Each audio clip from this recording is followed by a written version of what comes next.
Et je n'aurais même pas voulu enlever ces étagères de là si la cliente ne l'avait pas exigé. Mais calme-toi, c'est pour une bonne cause. Alors nous avons commencé à les enlever une par une, y compris les supports.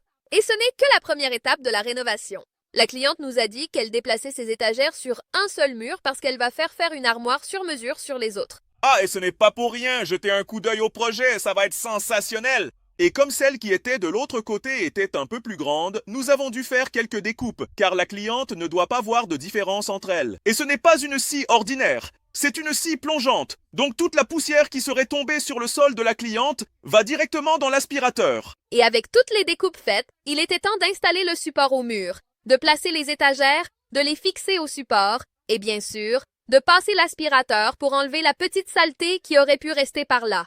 Et voilà, les fixations sont terminées et notre cliente est très heureuse.